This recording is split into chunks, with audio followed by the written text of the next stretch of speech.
اور ایک دن ہر چیز کی گھڑی آنے والی ہے، قیامت یقیناً آ کر رہے گی، اس میں کوئی شک نہیں ہے۔ ہوا کیا؟ ہوا یہ کہ یہ صاحب جو سکہ لے کر پہنچے کھانے لانے کے لیے، تو انہوں نے جا کر بڑی سادگی اور معصومیت کے ساتھ اس کھانے کی دکان پر جا کر کہا کہ بھئی ہمیں اتنے آدمیوں کا کھانا دے دیجیے۔ اب جو دکاندار نے سکہ دیکھا تو وہ دیکھ کر حیران رہ گیا کہ کیا بھائی آپ کیا کون سا سکہ دے رہے ہیں؟ یہ 300 سال پرانا سکہ ہے، آپ ہیں کون؟ پکڑ لیا اس نے، یہ کہاں سے لائے آپ؟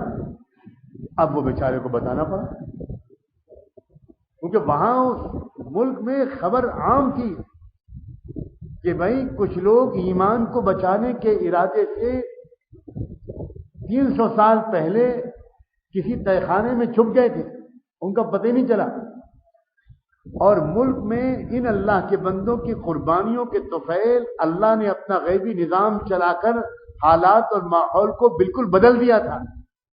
اب وہاں شرک و کفر کے بجائے ایمان کا دورہ تھا، ایمان والوں کی حکومت تھی، سارا سسٹم بدل چکا تھا، سارا ماحول بدل چکا تھا، اس بیچارے کو کچھ خبر نہیں تھی۔ یہ تو ڈرا سہما احتیاط کے ساتھ اپنی امیر کی ہدایت کے مطابق ایک دکان پر پہنچ کر سکہ دے رہا ہے اور کھانا لے رہا ہے۔ وہاں دکاندار نے کہا کہ آپ ہیں کون سا؟ تشریف رکھیے پہلے، کیا قصہ کیا ہے؟ بڑے محبت سے بڑی عقیدت سے پوچھا اس نے، کوئی ڈر نہیں، ممکن ہے اطمینان دلایا ہو۔ ارے بھائی آپ بالکل بلا خوف و خطر پوری کہانی سنائیے۔ تو اس نے کہا کہ بھائی ہم کو تو کچھ پتہ نہیں، ہم لوگ تو اس تہہ خانے میں چھپے ہوئے تھے اور آنکھ کھلی ہے تو کھانا لانے ہمارے امیر نے ہم کو بھیجا ہے۔ اور اللہ اکبر، آپ 1-2 دن کے بعد نہیں آئے ہو، آپ کو پتہ ہی نہیں آپ 300 سال کے بعد آئے ہو۔ جلدی سے وہ دکاندار نے اس آدمی کو لیا اور آدمی کو لے کر سیدھے بادشاہ کے پاس پہنچا، جو ایمان والا بادشاہ تھا۔ پورا نظام بدل چکا تھا، پورا سسٹم بدل چکا تھا، انصاف کا اور ایمان کا معاشرہ قائم ہو چکا تھا۔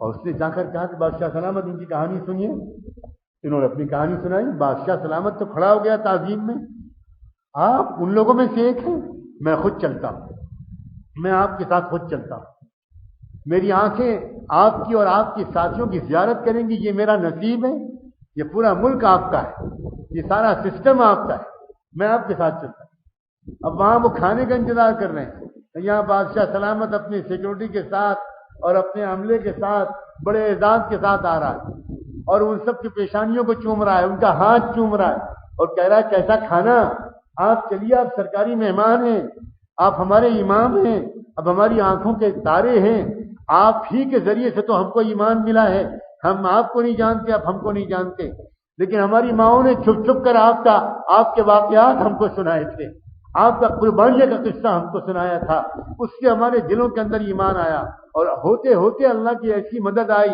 کہ سارا نظام بدل گیا، ہمارے اوپر کے بادشاہ نے ایمان قبول کر لیا، اب آپ ہی آپ ہیں، آپ بھول جائیے اس زمانے کو۔ اللہ اکبر، سجدے میں گر گئے وہ لوگ، آپس میں سب نے کہا کہ دیکھو دیکھو دیکھو، ہم نے اللہ کی مدد پر بھروسہ کیا تھا، اسے کہتے ہیں اللہ کی مدد۔ کتنے عظیم ہیں اللہ، کتنے قدرت والے ہیں اللہ۔ اللہ تعالی حالات کو بدلتے ہیں، اس طرح بھی بدل سکتے ہیں کہ نہ خنجر استعمال ہوئی نہ تلوار، آرام سے ایمان کے بچانے والے سوتے رہے اور باہر اللہ کا پوشیدہ ہاتھ کام کرتا رہا۔ فیصلہ کام کرنے والے تو اللہ ہی ہوتے ہیں، فعال تو اللہ ہیں، سارا نظام تو اللہ چلاتے ہیں۔ اللہ کہیں کسی کے ذریعے سے کسی کا ہاتھ لگوا کر تبدیلی لا سکتے ہیں، اور کہیں اللہ تعالیٰ کسی کا ہاتھ لگوائے بغیر اپنی قدرت سے تبدیلی لا سکتے ہیں۔ اللہ کسی کے ہاتھ کے محتاج نہیں ہے۔ دین کی محنت کرنے والوں کے اللہ محتاج نہیں ہے، بس اللہ یہ دیکھنا چاہتے ہیں، ہے میرے کچھ بندے جو اپنے ایمان کو بچانے کے لیے بڑے سے بڑے خطرے مول لے لیں، اگر ایمان کو بچانے کے لیے خطرے مول لے لو گے تو پھر اللہ وہ کر کے دکھا دے گا جو وہ کر سکتا ہے۔ اللہ کا ایک نظام ہے، میرے بندوں اور میری بندیوں، مجھے راضی کرنے کے لیے، میری رضا حاصل کرنے کے لیے، اپنے ایمان کو بچانے اور بڑھانے کے لیے تم جو کر سکتے ہو وہ کر گزرو گے تو پھر اس کے بعد میں وہ کر کے دکھاؤں گا جو میں کر سکتا ہوں، لیکن پہلے تم وہ کر کے دکھاؤ جو تم کر سکتے، پھر میں کر کے دکھاؤں۔ ابھی تو جان کے لالے پڑے ہوئے تھے ان کے، اب کیا ہوا؟ اذ یتنازعون بینہم امرہم فقالوا ابنوا علیہم بنیانا۔ اب وہاں یہ ہوا کہ بھائی یہ تو ایک یادگار جگہ ہے، یہاں تو اللہ تعالیٰ کا ایک معجزہ ظاہر ہوا، یہاں تو ان اولیاء اللہ کی عظمت کی ایک نشانی بنانی چاہیے۔ تو آپس میں مشورہ ہونے لگا کہ بھائی یہاں تو ایک یادگار عمارت بنائی جائے، ایک میموریل بنایا جائے۔ یہ حکومتوں کا مزاج ہوتا ہے۔ حکومتوں کا مزاج یہ ہوا کہ جب ان حکومت نے یہ سوچا تو اس حکومت نے سوچا کہ بھئی تو ان لوگوں کی ایک یادگار بننی چاہیے جس پر ان کے نام لکھے ہوئے ہوں۔ تو پھر کچھ اور لوگوں نے مشورہ دیا کہ یادگار نہ بنائیے، ایک مسجد بنا۔ دیکھو یہ بھی حکومتوں کی اصلاح کا ایک طریقہ ہے۔ اگر وہاں کھڑے ہو کر یہ تقریر شروع کی جاتی کہ یادگار بنانا بدعت ہے، کچھ نہیں بنے گا یہاں، تو حکومتیں ان باتوں کو نہ مانیں۔ حکومتوں کا اپنا ایک مزاج ہوتا ہے۔ تو کوئی بہت سمجھدار شخص تھا وہاں، اس نے یہ سوچا کہ حکومت یادگار تو بنا کر رہے گی، اب اگر یادگار بن گئی تو دھیرے دھیرے وہی یادگار سجدہ گاہ بن جائے گی۔ پہلے کچھ عورتیں آئیں گی اور وہاں دوپٹہ باندھ کے جائیں گی، کوئی اگربتی جلائے گی، کوئی موم بتی جلائے گی، کوئی کرلا کے حلوائیوں کے ہاتھ کی بنائی ہوئی جلیبی چڑھائے گی، کوئی منت مانے گی کہ سرکار خواجہ یا خواجہ 2 بچے دے دیجیے۔ دھیرے دھیرے دھیرے دھیرے دھیرے دھیرے وہ یادگار ایک عجیب طرح کا ایک اڈا بنے۔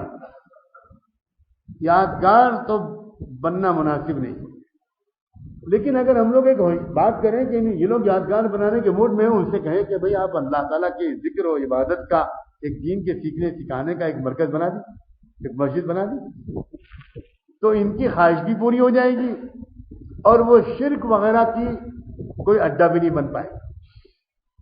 یہ ہوشیاری، کس موقع پر اصلاح کے لیے کیا کہا جائے اور کس طرح اصلاح کی جائے، یہ بھی ایک سمجھداری کی بات۔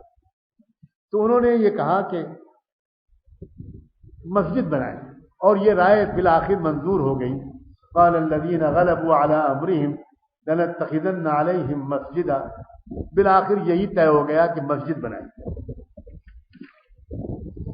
سيقولون ثلاثة رابعهم كلبهم، آنے والے زمانے میں یہ لوگ یہ کہیں گے کہ وہ 3 تھے اور چوتھا ان کا کتا تھا، کچھ لوگ کہیں گے کہ نہیں 5 تھے، چھٹا ان کا کتا تھا، کچھ لوگ کہیں گے کہ نہیں وہ 7 تھے، 8واں ان کا کتا تھا۔ ان بیکار کی بحثوں میں پڑھنے کی عادت مت پڑنے دینا۔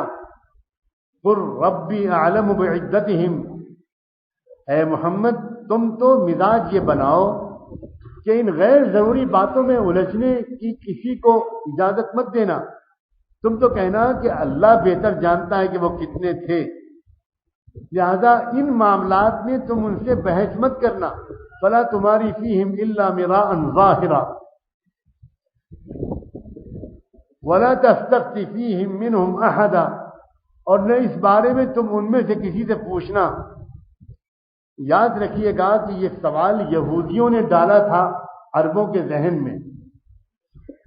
اب جب واقعے کی تفصیلات اللہ تعالیٰ کی طرف سے آ جائیں گی تو یہودیوں کو اب ڈر لگے گا کہ بھئی اب تو یہ مشرکین جو ہیں یہ تو متاثر ہو جائیں گے محمد سے کہ ہم نے ایک سوال پوچھوایا اور کتنا پیارا سا جواب، بڑا مستند اور معتبر واقعے کی تفصیلات قرآن کے ذریعے اللہ نے محمد کو بتا دی، تو ان کا مقصد تو فوت ہو جائے گا۔ ان کا مقصد علم حاصل کرنا نہیں تھا، ان کا مقصد تو لوگوں کو شبہے میں ڈالنا تھا۔ تو جب یہ واقعہ ان کو سنایا جائے گا تو یہ لوگ تم سے کہیں گے اچھا یہ سب تو تم نے سنا دیا، اب ان مشرکین سے کہیں گے کہ محمد سے یہ پوچھنا کہ وہ تھے کتنے، 3 تھے کہ 5 تھے کہ 7 تھے؟ تو ان کے درمیان 3 قول چل رہے ہیں، ان کے ہاں 3 روایات چل رہی ہیں، 3، 5 اور 7۔ اب وہ چاہیں گے کہ یہ بات بھی تم سے تمہارے سامنے چھیڑیں، اور یہ بات وہ کسی تحقیق کی نظر سے نہیں چھیڑیں گے، بلکہ وہ اصل موضوع کی طرف سے توجہ اور فوکس کو ہٹانے کے لیے چھیڑیں گے۔ تو ایک سلیقہ سیکھو محمد، ان چیزوں میں نہ پڑا کرنا۔ یاد رکھیے جب انسان دعوت کی بات کرتا ہے، جب انسان اصلاح کی بات کرتا ہے، تو شیطان کسی شریر اور گستاخ ذہن میں توجہ کو ہٹانے کے لیے کوئی الٹا سیدھا سوال ڈالتا ہے۔ جب موسیٰ علیہ السلام نے فرعون کو دعوت دینی شروع کی اور فرعون کے سامنے موسیٰ علیہ السلام نے دلائل دینے شروع کی کہ رب اللہ ہے، تم رب نہیں ہو، تو فرعون نے اس بات کا تو کوئی جواب نہیں دیا، بلکہ موضوع کو بدلنے کی کوشش کی اور یہ کہا کہ فما بال القرون الاولی۔ اچھا موسیٰ ایک بات بتاؤ، پچھلے قوموں کی کچھ تاریخ تم نے پڑھی ہے؟ کچھ معلومات ہیں پچھلے زمانے کی تاریخ کے بارے میں؟ اب موسیٰ علیہ السلام وہاں کوئی ہسٹری کے پروفیسر بن کے نہیں آئے، وہ تاریخ سنانے نہیں آئے، وہ آئے تھے اس کو توحید کی دعوت دینے، ایمان کی دعوت دینے۔ فرعون جانتا تھا کہ اس بات پر وہ ان سے بحث نہیں کر سکے گا، تو اس نے موضوع بدلنے کے لیے پوچھا کہ پچھلے قوموں کی تاریخ معلوم ہے؟ موسیٰ علیہ السلام اللہ کے تربیت یافتہ داعی تھے، انہوں نے جواب میں کہا علمها عند ربی فی کتاب لا یضل ربی ولا ینسا۔ پچھلی قوموں کی تاریخ اور پچھلے زمانے کی تاریخ میرے رب کے پاس ہے، وہ جانتا ہے، اور میرا رب نہ اس کا علم میں غلطی ہوتی ہے نہ وہ بھولتا ہے۔ پھر بات کو موڑ دیا رب اور رب اور رب اور رب، اس موضوع کو بدلنے نہیں دیا۔ تو اللہ کے رسول سے یہ فرمایا گیا کہ بھائی یہ لوگ جب یہ موضوع چھیڑیں گے کہ وہ 3 تھے کہ 5 تھے کہ 7، تو آپ اس بحث میں مت الجھنا، اور نہ آپ ان سے کہنا کہ بھائی یہ تو آپ بتاؤ گے وہ 3 تھے کہ 5 تھے کہ 7۔ اس طرح ہم کو ایک دینی مزاج دیا گیا، یہ مزاج ہوتا ہے عملی اصلاح والا۔ جب امت یا امت کے جو افراد صحیح تربیت یافتہ ہوتے ہیں وہ زیادہ بال کی گھال نہیں نکالتے، اور جو لوگ عملی مزاج کے نہیں ہوتے ہیں وہ عجیب عجیب طریقے کے سوالات کرتے ہیں۔ کچھ لوگ آئے حضرت عبداللہ ابن عمر رضی اللہ عنہما کے پاس حج کے دنوں میں، اور آ کر ان سے ایک مسئلہ پوچھا کہ حضرت احرام کی حالت میں ایک مچھر مر گیا ہم سے، تو ایک مچھر کے مر جانے کے نتیجے میں ہم پر کوئی دم یا کوئی کفارہ یا کوئی صدقہ تو نہیں واجب ہے؟ تو عبداللہ ابن عمر نے کہا کہ اللہ تمہارا بھلا کرے، نواسۂ رسول سیدنا حسین ابن علی رضی اللہ عنہما ان کو تو تم نے شہید کر دیا، اس کا مسئلہ پوچھنے نہیں آئے، اور احرام کی حالت میں ایک مچھر مر گیا تو تقوی کا تم کو ہیضہ ہو رہا ہے اور تم بڑے بے چین ہو رہے ہو۔ یہ ایک مزاج ہوتا ہے کہ اونٹ کو نگل لیں گے لوگ اور مچھر کو چھانیں گے چھلنی سے، یہ مزاج وہ ہوتا ہے جہاں حقیقی تقویٰ نہیں ہوتا، جہاں دکھاوے کی دینداری ہوتی ہے۔ جہاں اصلی دینداری ہوتی ہے وہاں انسان غیبت سے بچتا ہے، بدگمانی سے بچتا ہے، کسی کا دل دکھانے سے بچتا ہے، وقت ضائع کرنے سے بچتا ہے، وعدہ خلافی سے بچتا ہے۔ اور جہاں دکھاوے کی دینداری ہوتی ہے وہاں عجیب عجیب باریک باریک سوالات کرتا ہے۔ اس کے بعد آگے چل کے فرمایا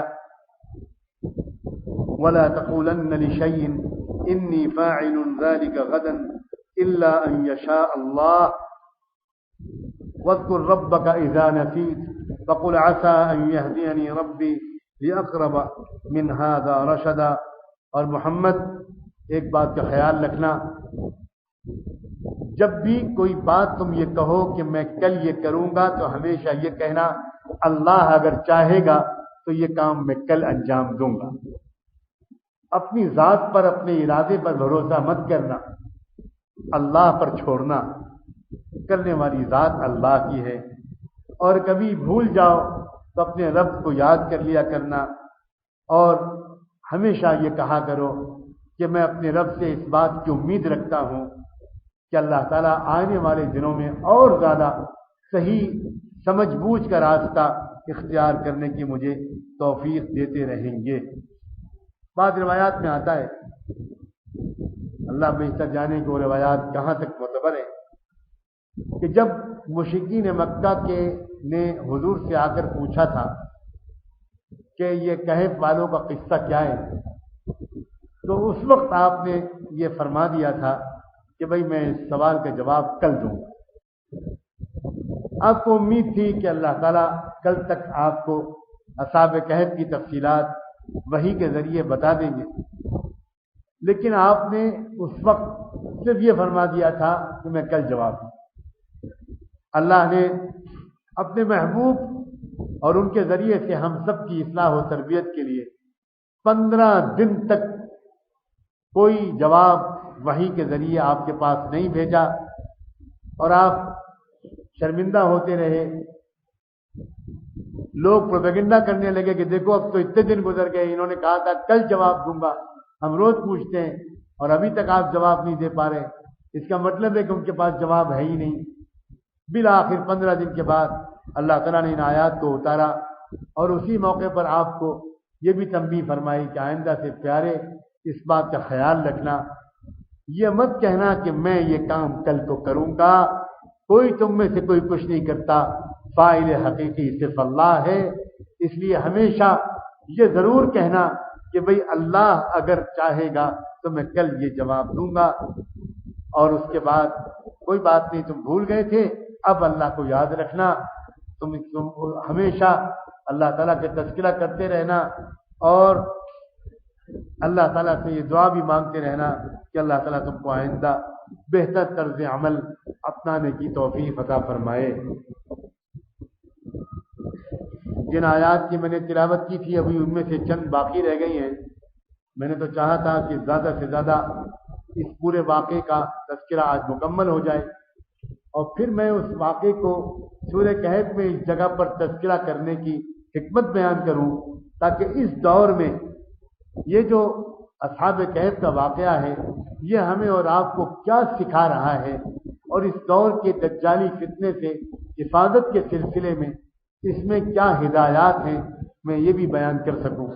مگر اب وقت اچھا خاصا ہو گیا ہے، اس لیے انشاءاللہ اب اس موضوع کی تکمیل اللہ نے چاہا، توفیق اور زندگی سلامت رہی تو آئندہ یہاں کے درس میں جو انشاءاللہ جنوری کے مہینے میں ہوگا وہ میں انشاءاللہ اس میں اس کی تکمیل کروں گا۔ دعا کیجئے کہ اللہ تعالیٰ ان باتوں کو صرف کہنے اور سننے تک مجھے اور آپ کو ٹھہر جانے کی توفیق نہ دے، تو بلکہ اس کے آگے بڑھ کر ہم اس سے سبق سیکھیں، ہمارے اندر وہ بلبلے اور عزائم پیدا ہوں جو نوجوانوں کے اندر پیدا ہوئے تھے، جنہوں نے تاریخ بنا دی، اور ایسی تاریخ بنا دی کہ اس تاریخ کو قرآن مجید میں محفوظ کر دیا گیا۔ کیا نوجوان تھے وہ! اللہ اس دور میں بھی دنیا کے ہر ملک میں ایسے نوجوانوں کی ایک ٹیم کھڑی کر دے، اور ایسے نوجوانوں کی ایک ٹیم کھڑی کر دے۔ میں خاص طور پر اپنے نوجوان عزیزوں سے صرف اتنا کہتا ہوں کہ ہر بات یہاں درس قرآن کے اندر تفصیل سے میں نہیں بیان کر سکوں گا۔ آپ اشاروں کو سمجھا کریں، آپ سمجھیں اس بات کو، نوجوانوں سے خاص طور پر کہہ رہا ہوں کہ کچھ کام مقصود ہے، وہ آپ کی سمجھ میں تب آئے گا جب آپ اپنے رابطے کو بڑھائیں گے، بار بار آئیں گے خانقاہ میں اور آپ قریب ہوں گے، تب آپ کو بتایا جائے گا کہ یہ سورہ کہف اور سورہ یوسف کی روشنی میں نوجوانوں کے ذمے اس دور میں کیا کام ہے۔ نوجوانوں، جب تک آپ نہیں کھڑے ہوگے حالات میں کوئی ٹھوس تبدیلی نہیں آ سکتی۔ اپنی ذمہ داریوں کو پہچانو۔ ہم بہت پچھڑ گئے اور اس میں قصور صرف نوجوانوں کا نہیں ہے، میں تسلیم کرتا ہوں کہ اس میں قصور ہمارا بھی ہے۔ ہم نے اپنے نوجوانوں کو کسی ٹھوس تبدیلی کے لیے ان کے سامنے کوئی کام ہی نہیں رکھا۔ آج میں نے شروع میں اشارہ کیا تھا، شاید میں آئندہ درس میں اس کی کچھ تفصیل بیان کر سکوں۔ ایک دور ہوتا ہے اپنے ایمان کی حفاظت کا۔ تہخانے میں چھپ کر ان اللہ کے بندوں نے اپنے ایمان کی حفاظت کا راستہ اختیار کیا تھا، پھر حفاظت کی فکر کرنے والوں کی قربانیوں کو قبول کر کے اللہ تعالیٰ دور کو بدلا کرتے ہیں، اور دور کے بدلنے کے الگ الگ انداز ہوتے ہیں۔ حضرت سیدنا محمد رسول اللہ صلی اللہ علیہ وسلم کا جو دور ہے، اس کی خصوصیت یہ ہے کہ کرامات کے ذریعے سے دور نہیں بدلا جائے گا، قربانیوں کے ذریعے سے دور بدلا جائے گا، معجزات کے ذریعے سے دور کو بدلا جائے گا۔ صحابہ کرام کی قربانیوں کے ذریعے سے دور بدلا تھا۔ حضور اکرم صلی اللہ علیہ وسلم کی امت کے لیے اللہ تعالیٰ نے یہ طے فرما دیا کہ قربانیوں کے ذریعے دور بدلا جائے گا۔ آج ہم جس زمانے میں ہیں، اس دور کی تبدیلی کی کوششوں کی شروعات ہو چکی ہے، اور وہ تبدیلی کی کوششوں میں اگلی صفوں میں نوجوان ہی کھڑے نظر آ رہے ہیں۔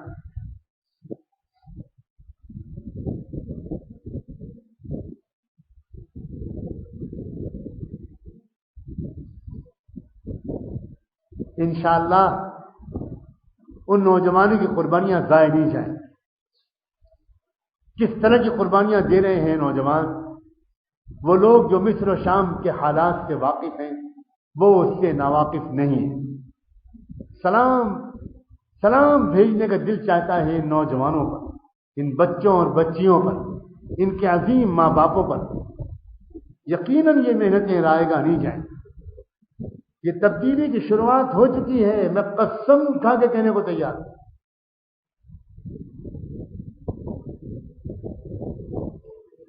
یہ نوجوان ہی ہیں جنہوں نے اپنے آپ کو اس وقت اپنے ایمان کو چھپانے کے لیے ایک راستہ اختیار کیا تھا، اپنے ایمان کو بچانے کے لیے۔